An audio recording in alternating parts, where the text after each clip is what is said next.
저는 여성주의 연구활동가이고 지금 한국예술종합학교에서 개공교수로 재직하고 있고 얼마 전에 다시는 그전으로 돌아오지 않을 것이다 라고 하는 책을 냈습니다. 반갑습니다.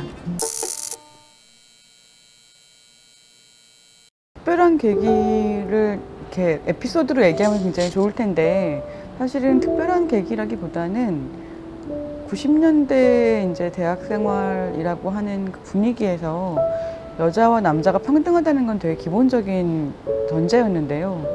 평등하다고 다들 생각하는데 그렇게 대하진 않는 거예요. 그래서 왜 그렇게 안 대하냐라고 물어보다가 이렇게 활동을 계속 지속하게 됐습니다. 일단 2015년도를 전후해서 전 세계의 여성들이 페미니즘을 다시 리부트했다라고 하는 이제 그런 얘기가 있어요.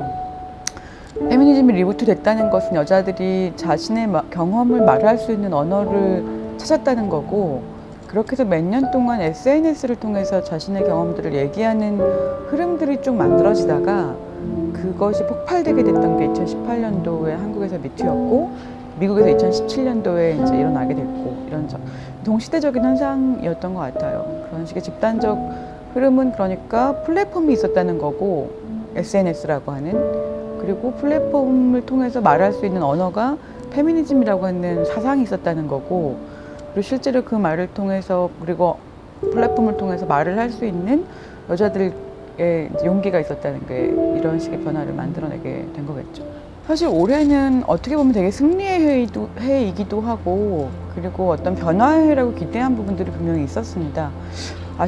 아시겠지만 이윤택 사건이나 안희정 사건 같은 경우에는 어쨌든 이제 3심 대법원에서 유죄 판결이 분명하게 났고, 그리고 낙태죄도 폐지되고 이런 식의 변화의 흐름에 맞는 흐름이 있는가 하면, 장학선 사건 같은 경우에는 검찰과 경찰 그리고 정치권의 유착이라고 하는 것에 우리 사회의 성적폐 문제가 하나도 해결되지 않은 채 여전히 잔여하고 있다는 걸 보여주고 있어서 승리와 그리고 앞으로 나아갈 방향의 과제가 남아있는 그런 해라고도 볼 수 있을 것 같습니다. 미투는 사실은 여성들이 그렇게 집단적 목소리를 내고 있는 정도로 끝나는 게 아니라 한국에서 미투는 정말로 좀 놀라운 운동이었거든요.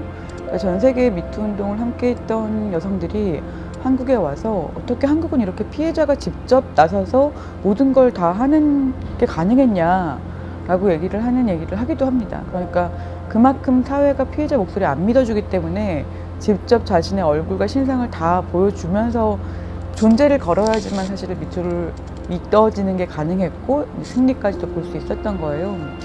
그런데 이거에 대한 결과는 사실 그 피해자들의 일상이 잘 회복되고 공동체의 구성원으로서 행복하게 사는 결말까지 가지 않으면, 저는 말해봤자 나만 손해다거나 아니면 말해도 어떤 문제가 해결되는 게 굉장히 제한적이다라고 하는 생각에 멈춰줄 수 있을 것 같아요. 그러니까 그들이 잘 살아가게 사회를 만드는 게 우리의 그 다음 과제가 되지 않을까 싶습니다. 2009년도를 기점으로 10년 동안은 절반의 5년은 거의 페미니즘이 고사 직전, 그러니까 아무도 말할 수 없는 성차별주의가 어디 있어라고 하는 식의 목소리 때문에 다 숨이 막혀서 죽기 직전이었다면, 2015년도부터는 그 목소리가 다시 틔워지기 시작하면서 좀 변화가 만들어졌던 시기인 것 같아요. 굉장히 극적인 변화가 있었던 10년이었죠.